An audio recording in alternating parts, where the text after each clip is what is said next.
Good morning, good people. This is your host, Calvin Anderson, for the Check In with podcast, season three.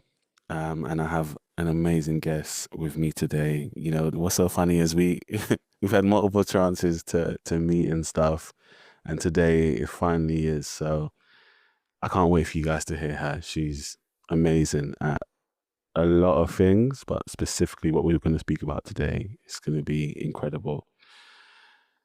Kayla Tychsen is a certified parenting and integrative trauma coach who is passionate about empowering parents and caregivers to cultivate confidence, connection, and joy in their families. With training in trauma informed classrooms, resilience in children, social emotional learning, and an AMI Montessori certificate for ages 0 to 3.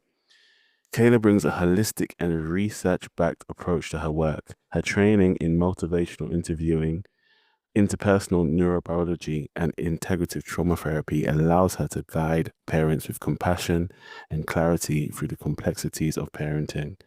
Kayla's work has spanned the globe, from working in an inner city classroom in Southern California, co-founding 2 elementary schools for refugee populations in Lebanon, and supporting families around the world with practical, evidence-based solutions. Having navigated postpartum anxiety, she understands firsthand the challenges of parenting.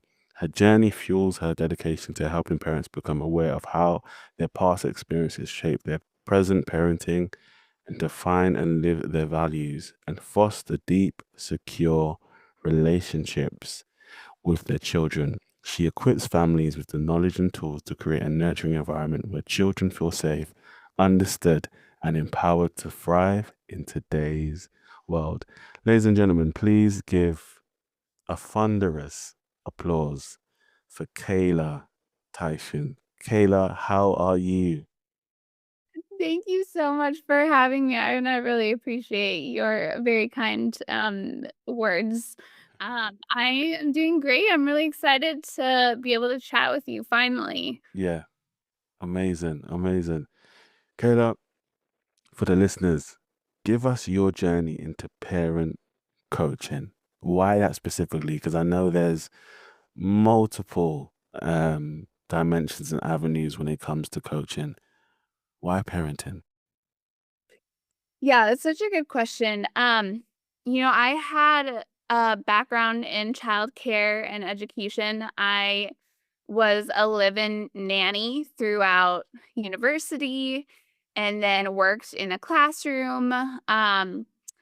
I thought I had all of the tools I needed for parenting, but when I had my own child, I realized how really different it is, um, having, children in your care that are not your own, that go home at the end of the day, or step away at the end of the day, to having your own child. And, um, like you mentioned in my bio, I had postpartum anxiety that I did not even know was a thing at the time. At the time, I was hearing all sorts of things about postpartum depression, but that didn't resonate because I wasn't feeling down. I wasn't feeling sad or, grief. I wasn't feeling unmotivated. In fact,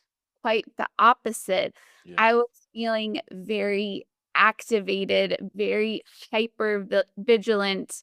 Mm. Um, I would be awake all hours of the night, reading books and doing research to try to prevent these worst case scenarios that were playing out in my mind. Yeah.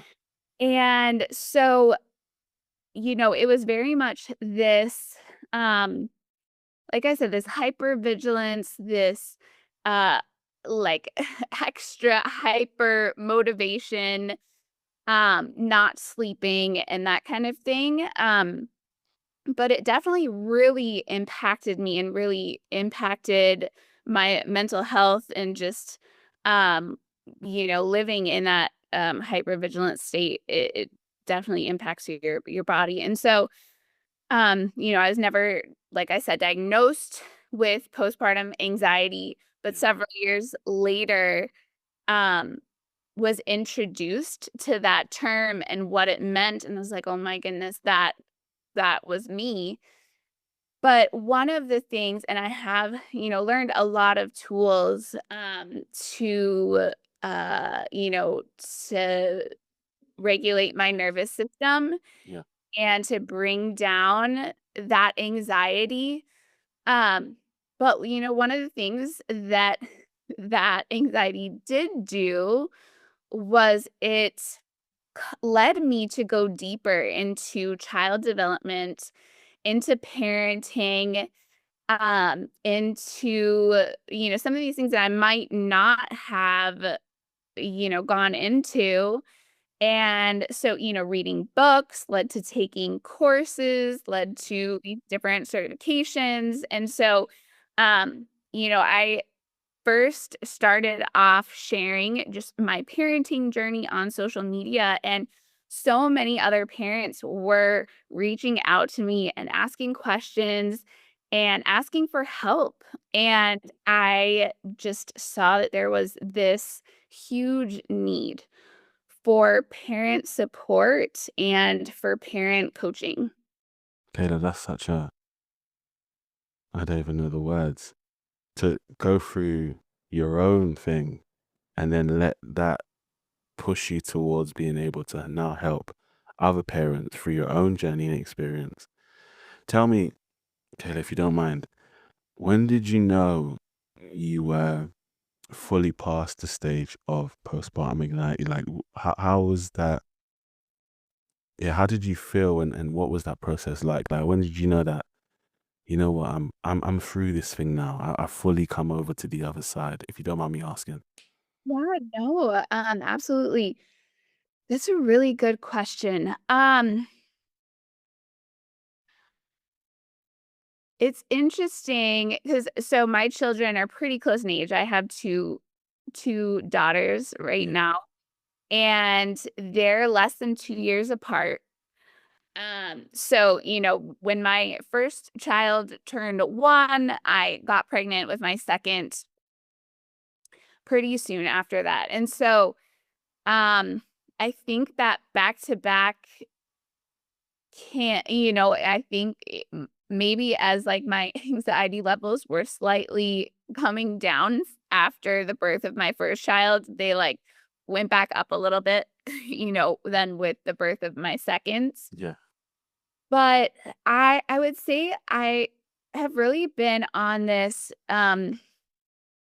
mental health and well-being journey over the last several years. yeah. And so one of the things I actually realized just, a few years ago Mm. was that I had actually struggled with anxiety off and on, like starting in my teenage years. Yeah, And so, obviously, with postpartum anxiety in that time period, it was exacerbated. Um, but I, in these different seasons, even since maybe my postpartum period ended, there have been different seasons where I have struggled with anxiety. But I would say the difference is that I'm able to one, recognize it because even like I said, I didn't know what postpartum anxiety was. I never thought that I was someone who had anxiety in the first place. And there's different reasons for that. One of them being, fear was always an emotion that was not allowed as a child growing up in my home. Bravery, courage, you know, being a go-getter were definitely things that were praised. yeah, And so my understanding of anxiety was that it was someone that was fearful, that was worried, um that was and that allowed that fear to hold them back, and that can be how anxiety plays out for some people. But for me, it was in living in these heightened nervous system states, these states of hyperarousal where I am extra activated, where my stress levels are up here. I'm going, going, going. I'm adding things to my plate. I'm way over committed, and I'm just living in that, like, hyper aroused state when we're talking about the nervous system. So, anyways, all that to say, in the last few years, kind of on this journey where I've been able to actually identify this is anxiety, and this is the effect of living with those stress hormones Mm, for extended periods of time. Like, I've actually seen that affect my physical health, yeah. in really big ways. And anyways, I've definitely had to be very intentional about learning how to regulate my nervous system, bring down the anxiety, bring down the stress levels, come out of that activated state into my window of tolerance if we're looking at it from that perspective. Yeah. But yeah, so to answer your question, I don't have a specific, time period where I like, this is how long my postpartum anxiety lasted, because I think there's postpartum anxiety, there's there's general anxiety as different things were happening in our lives as a family. Yeah. But I think, what has made a difference is just having some of those tools Mm, for regulating my nervous system, yeah. for bringing down those stress levels. Yeah. Kayla, thank you so much for that. Kayla, for the listeners and I guess new parents or people who are going to be becoming parents, and you just touched upon it just now, what key things would you advise for a parent to use in terms of getting out of that state and regulating their nervous system? What would you say? Yeah, I think that's such an important question. Getting into specifics, it really, um, each person is so unique. Yeah. However, like, in general, like, finding those ways where we are, meeting our needs. A lot of times as parents, right? I mean, we have this precious life that is a part of us, and you especially I think as a mom, although dads as well, um, but you all of a sudden put aside all of your needs for the sake of this miracle, right? And there is an aspect to it that is completely normal and necessary, right? Especially in those first weeks and months after birth. There's such an adjustment, and, like, as moms, oftentimes, like, I hear this from other moms, like, we're just trying to figure out how to, like, take a shower with a newborn, and how to, like, care for ourselves in the most basic ways, how to eat meals, how to, get a glass of water, drink enough water while we're feeling like we're, in bed or on the couch, like, nursing all day. Mm, And so there's a completely normal time period of just adjusting and transitioning to life with a baby. And then as we make that transition, there needs to be this shift of, how can I still make sure my needs are getting met? And we're talking like basic needs, like, hygiene and nutrition and hydration. But we're also talking about emotional needs. And, having the ability to like feel like ourselves again, discover who we are again as now a mother and who we were before motherhood and how that kind of changes and shapes into something completely new and different and beautiful. And so, yeah, really, mm, you know, having some of these things in place and having the support Mm. to be able to make sure that our needs are met because so often we're just running on empty, meeting the needs of our children, that we just put all of our own needs aside. And the problem with that is that if our needs are not being met, we actually can't show up fully for our kids.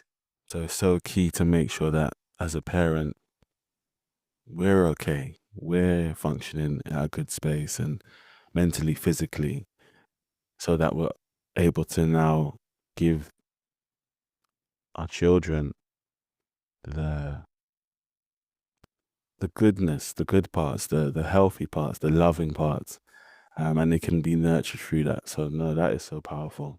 That's so powerful, Kayla. Kayla, what is your framework within parent coaching?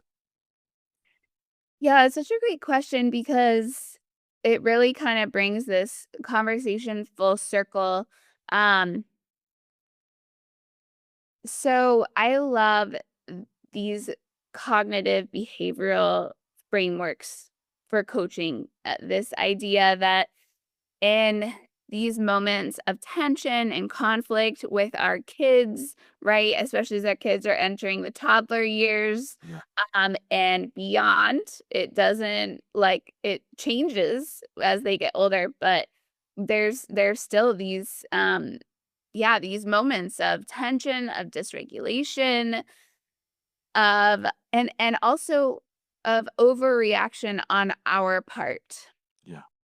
And so we see this inability in ourselves to regulate ourselves, to hold boundaries Mm. in a calm, respectful, confident way. And this is usually not only because of our child's behavior in that moment. Yeah. Our child's behavior is actually a lot of times triggering these deeper beliefs and patterns of reacting that have been ingrained in us. And a lot of times these stem from situations from our own childhood and our relationships with our own parents. And so if we can actually become aware of these deeper beliefs that we have and see their flaws, see the flaw, the um the flaw in these beliefs that we're holding Yeah. and develop new beliefs. This is such a great first step. I also really love and use motivational interviewing because obviously when a client comes to me, when a parent comes to me, Hmm. their family is different than my family. They are a different parent than I am. Their kids are different from my kids, and they also have different values because they're different. And so, when parents come to me, they're a lot of times at first, they just want advice. They just want me to fix their situation. Mm. Um, but ultimately, what has worked for me isn't necessarily going to work for them. And so, really helping parents to get clarity on their values and their desires for their family. What is it that they're wanting to see? And then working together to come up with those solutions. Mm. And so, yeah, I think it's been a great way to process with these parents and to really come up with solutions that work and benefit them. Yeah. one way that I do feel like some of these more cognitive approaches fall short is that obviously with these approaches, we're doing a lot of thinking and intellectualizing. And so sometimes these approaches can exclude Mhm. an extremely vital aspect of ourselves, which is our bodies. Yeah. And especially when we're talking about anxiety, when we're talking about stress, when we're talking about these interactions with our child where our nervous system's activated, right? That's all happening in our bodies. And so my training in somatics has been just a huge key in really helping people connect to their bodies Mhm. and bring that awareness to those physical sensations, bring awareness to their senses, Yeah. to really find solutions that work. Yeah, so I'm just thinking about some of these situations with our children. So often we can just get stuck in these cycles, dysregulation, these cycles of reacting to each other and of overreacting. But if we can really pause and, like I said earlier, awareness is like this first step, just becoming aware of all these pieces and becoming aware of what we're feeling and what we're thinking. It can really help us to end these cycles of dysregulation because ultimately as parents, we want to have good relationships with our kids, right? I think Mhm. every parent, their desire is to feel connected with their child. And so, coming from a place where, yes, boundaries are so important. And we can actually set those boundaries in a way that is respectful, in a way that's not punitive. Mm. Um, so often this dysregulation cycle is a lot of times it's because we are so uncomfortable with the expression of emotions from our child. Yeah. And a lot of times we either want to withdraw and shut down, or what was personally my pattern was um to react in such a way that it would shut down my child's emotions. Mm. And these were the patterns that if I displayed some big emotion, my parent would escalate Yeah. to the point where all I could do was shut down.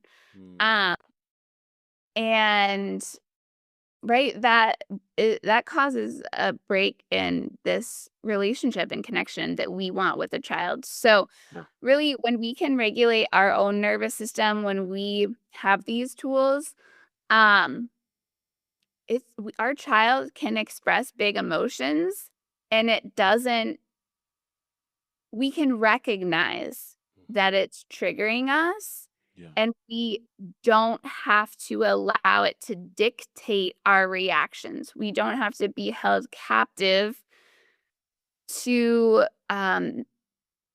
to an overreaction to these nervous system states. We can regulate ourselves, and we can still hold the boundary, and it it doesn't bother us that our child is showing big emotions. We can hold the boundary. Our child can be upset about it, and we can still stay connected in this relationship and, even develop a deeper relationship with our child, which I think ultimately is really what we want here. And ultimately, this is how we foster emotional intelligence in our children.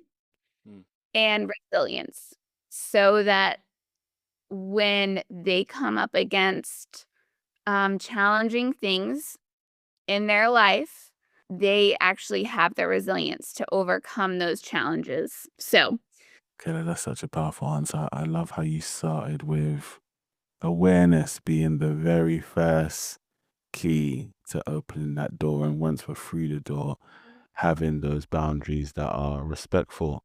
And in some ways, in everything that you said, I got the image of a child watching their parent and observing everything and seeing and copying and, being able to say, hey, I'm able to do this. I'm able to be resilient. I'm able to think this way because I've had conversations with my parent. They've taught me in this specific way. There were boundaries in my home. There was so much love and nurture. There were questions that weren't answered to me until I was a certain age to protect my mind from certain things.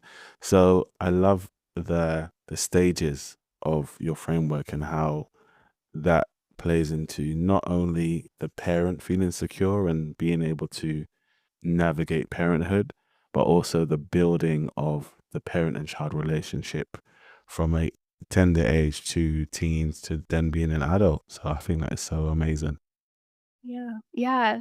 And I appreciate you pointing that out. Right? Things do shift Mhm. as our kids get older.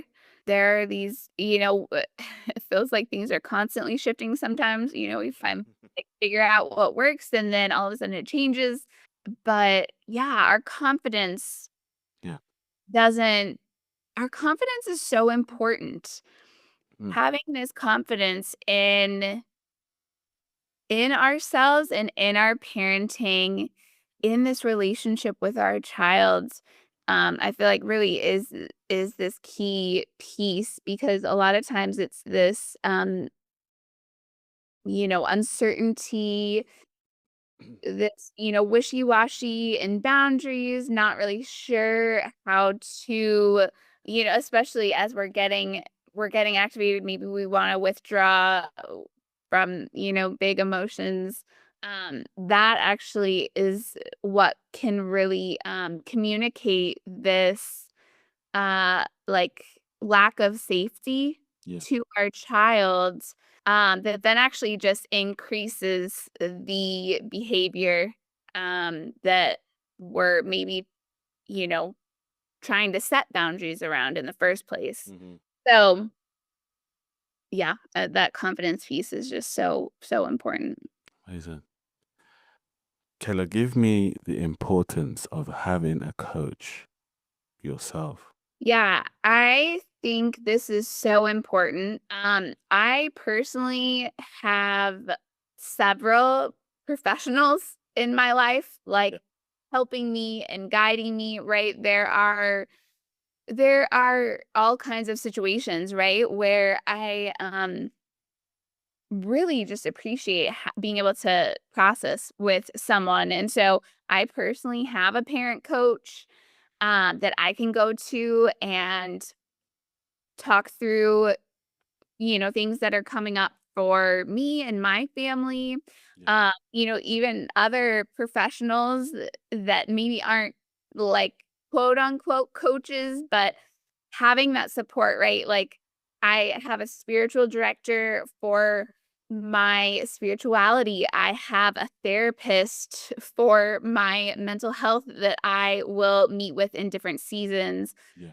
I, our family, especially particularly my husband and I, we do these regular debriefs. We work in the nonprofit world overseas, and we yeah, we've had some stressful things over the last few years, and so having these, critical incident debriefs or these other kind of debriefs where you're talking with a professional and processing these different things, making, making a plan for next steps and moving forward.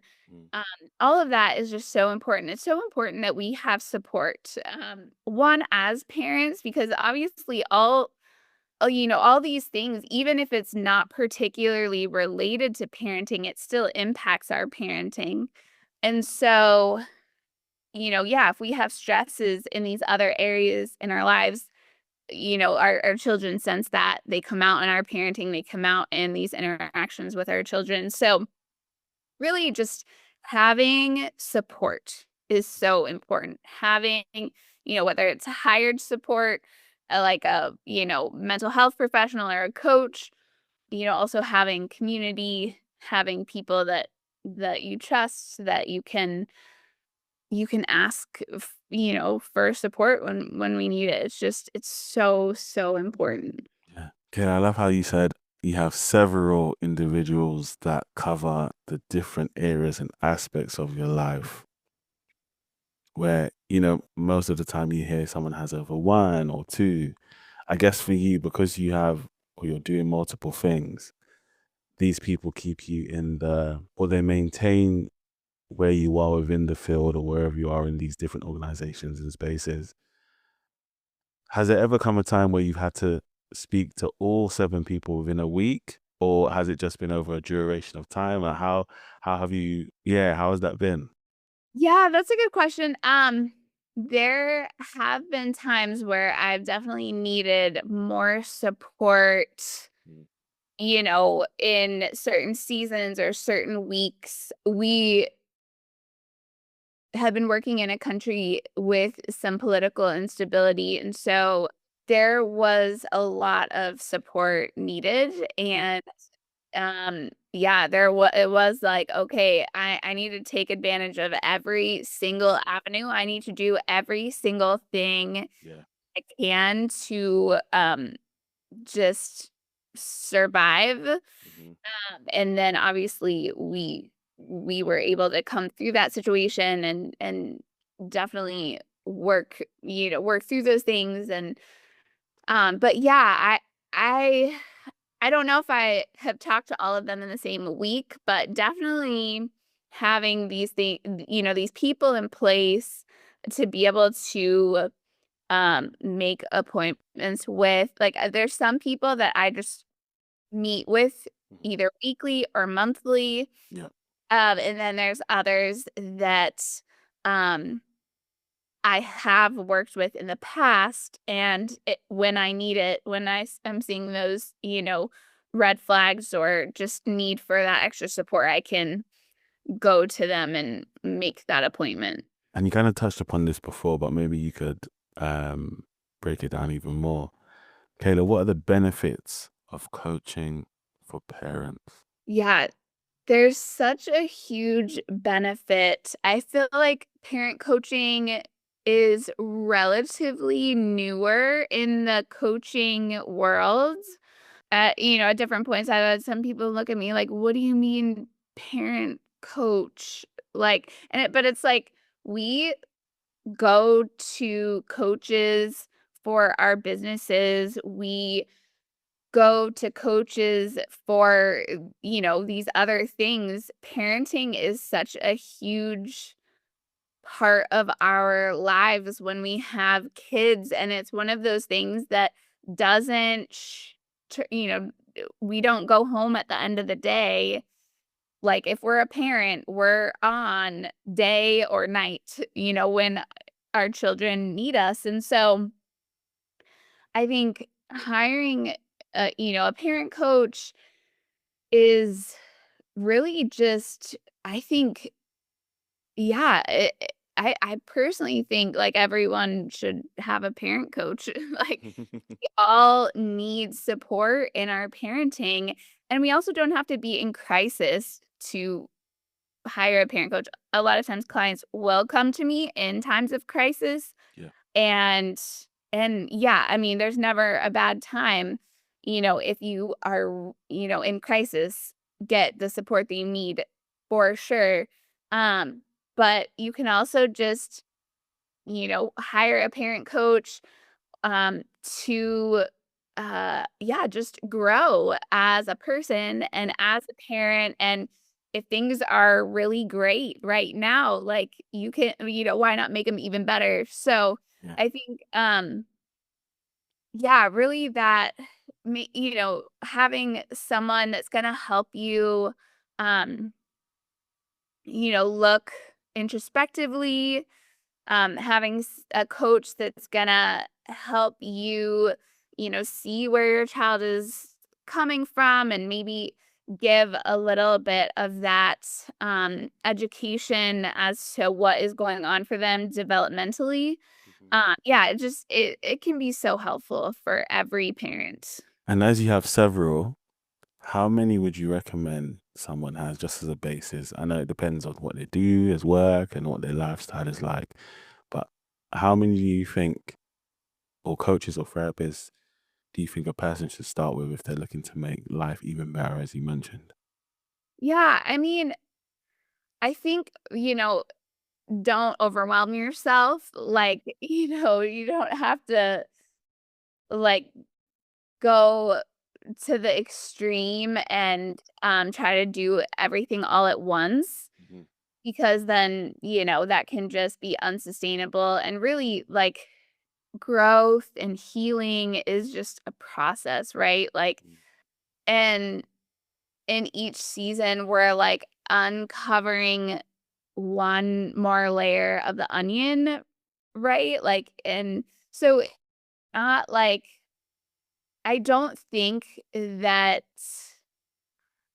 if you hire every professional in, one season for a few months, you're not, it's like, it doesn't work. You can't just get everything healed and like fast track your growth. Yeah. Like, growth really is a process. And so, um, I would say, like, looking at the season, looking at, the time in life, what kinds of things you're struggling with, a therapist definitely is gonna probably focus more on those, like, developmental, you know, traumas or, wounds, those, look more at the past. Yeah. In coaching, you like, do look at the past a a little bit, but it is definitely more future focused and goal oriented. Yeah. Um, so, for those, like, put well, I'm gonna say for those potentially traumatic experiences in childhood, but when I'm talking about trauma, I'm not talking about, like, the big, necessarily Mm. traumas. I'm talking about, just if we're feeling like we really can't break out of uh, some of those like patterns from those situations in childhood, and we really want to focus on, growth Mm. in that way and healing in that way, then like go, meet with a therapist, because they're gonna have expertise in really focusing on those like uh childhood wounds or traumas. Yeah, a coach is definitely gonna be more future focused and goal oriented and Yeah. helping you see like what you want for your family. Like I said, there's, you can totally do both at the same time. Um, but even just starting with one, and then you kind of see like, okay, what am I needing?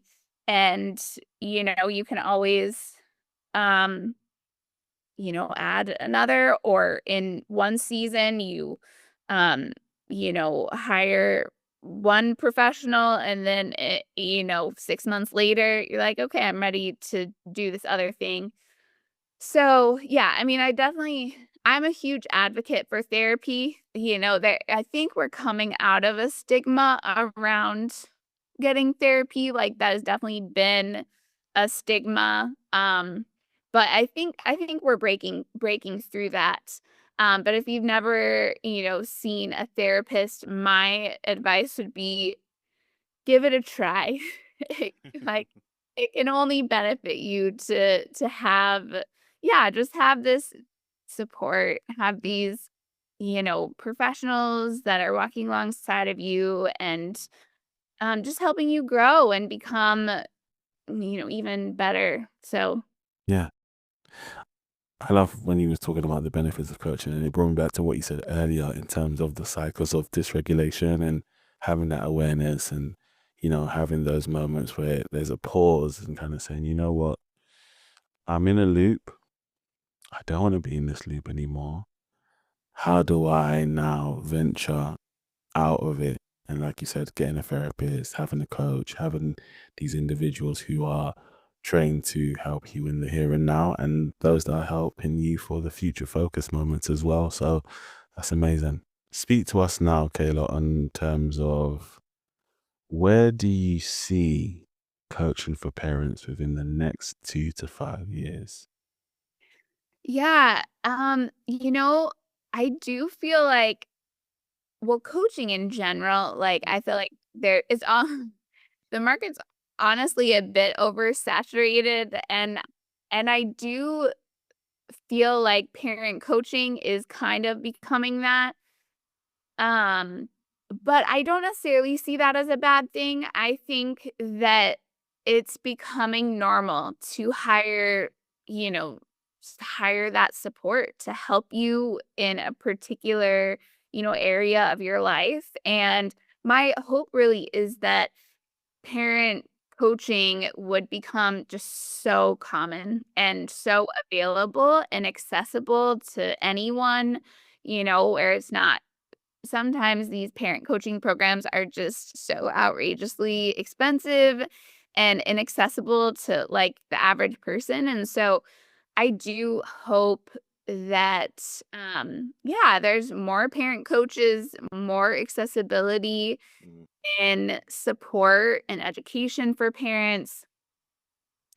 Um I think that yeah, one of the things that can happen when there's just so many coaches is that you don't maybe know who to go to or who is going to be the right coach to like fit your situation and um even just I think a really important thing is just making sure that the coach that you hire, the parent coach that you hire does have evidence-based practices, Mm. a membership or accreditation or being in the process of being accredited by like a reputable organization like the International Coaching Federation can help to, just make sure that you are hiring a coach that is actually going to be helpful. Yeah. I love that, Kayla. Speak more on the acquisition or the acquiring of being accredited, having the license and stuff. How important, I know it's very important, but for the listeners, how important is it for them when they're looking for a coach to know that, okay, I found this person, this is their license, this is who their governing body with, this is who they are under, this is who they report to. How important is it for a client or someone who's looking for coaching and a therapist? Why is those things so key to have? Yeah. Um, yeah, it is really important.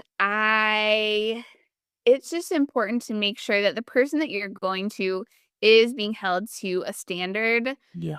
Um, and that they do have the training to provide the services that you're wanting.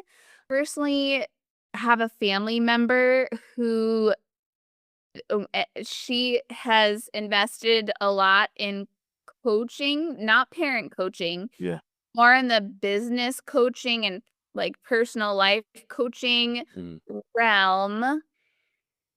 And to be honest, I just don't know how helpful some of those programs were that were not, by any means like accredited or associated with any kind of reputable organization. And so, um, yeah, and there were issues that came up, and I won't obviously go into the details, but Yes. I Yeah. think that, yeah, it's just you want to know that the person that you're working with is, doing things in a evidence-based way and not just, um, coming up with their own like random thing that really, doesn't work or isn't, or also like, yeah, it doesn't follow best practices. Yeah.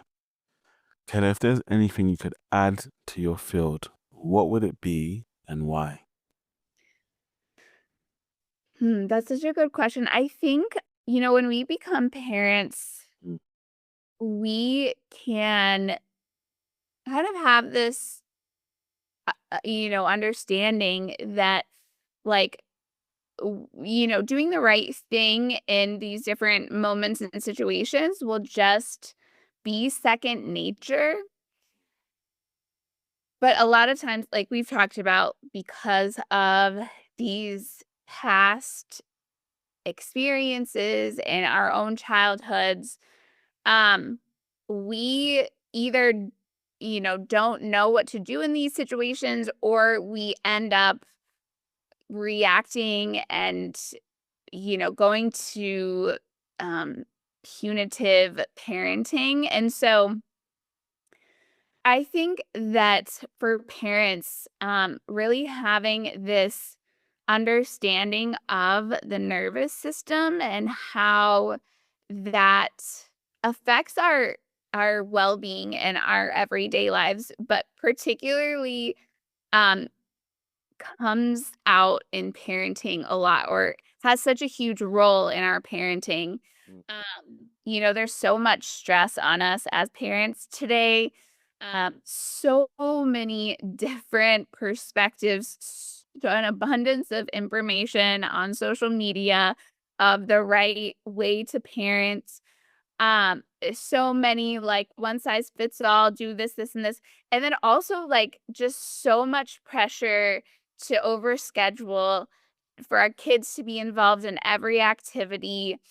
And, all these things just add stress and layers of stress. And Yeah. so it's if we're experiencing stress, it will come out in our parenting, and it also will impact our kids, and even that stress will show up in our kids. And so, in parenting, I think that having this basic understanding of the nervous system, of the impact of stress on our parenting, how to regulate our nervous systems, how to decrease stress levels, is just so, so important. And yeah, I really do feel like this is uh, a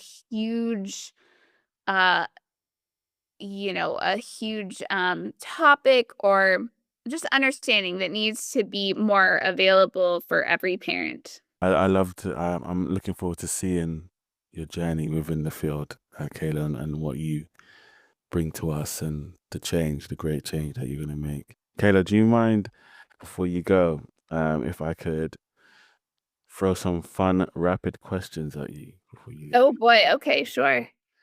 Kayla, if you could live anywhere in the world and work remotely, where would it be and why?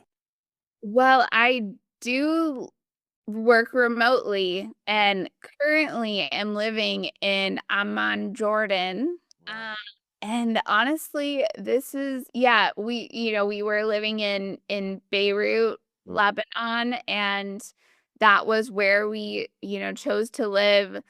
Like I said, we do also work in the nonprofit world, Yeah. but right now in this season, if I Mm. could live anywhere and work remotely like I mostly do, I would live here where I am. Fair. That's fair. Kayla, do you have a favorite quote? Oh gosh. You know, Dr. Dan Siegel, who I have learned a lot from, he has this quote. He said, "We are hardwired to perceive the mind of another human being." Mm. And this goes back to that, like, nervous system, um, communication between our nervous systems, Yeah. sensing stress, communicating stress between one another. but I just think that that quote is so powerful that, like, even, we're not necessarily conscious of it, but if someone walks into the room, um, we're communicating something even if we're not, like, saying things in words, right? We are picking up on all this nonverbal communication to really understand what's happening, for the other person, and I just think, yeah, it has such profound implications too when we're talking about, um, our relationships with children, but our relationships in general as well. Mm, I love that. Kayla, do you have a favorite book or film? Favorite book or film? Are we talking nonfiction, fiction? Anything you like. Well, the first thing that comes to mind, Yeah. I haven't read these books in years, but the Harry Potter series Yeah. really, were a favorite of mine, and as a child, right, the Harry Potter series were coming out, and, um, they actually were the books that, caused me to love reading, Yeah. and so anyways, I love the Harry Potter books. When I got married, my husband had never read the books or the movies, and so I, like, made him do a Harry Potter movie marathon. Yeah. Um, so anyways, I guess that's my answer. Um, no, it's so funny that you said I made him go through the marathon. Yep. Okay. What's your favorite season, Kayla? Hmm.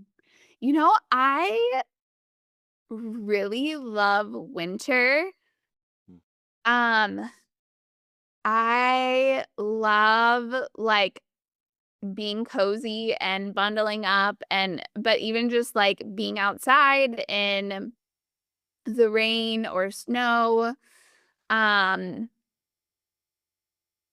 yeah, I don't know, there's such great things about every season, um, but yeah, I love winter, especially if I'm living somewhere where it does snow. Mm, love that. Love that. Okay. And last question for you.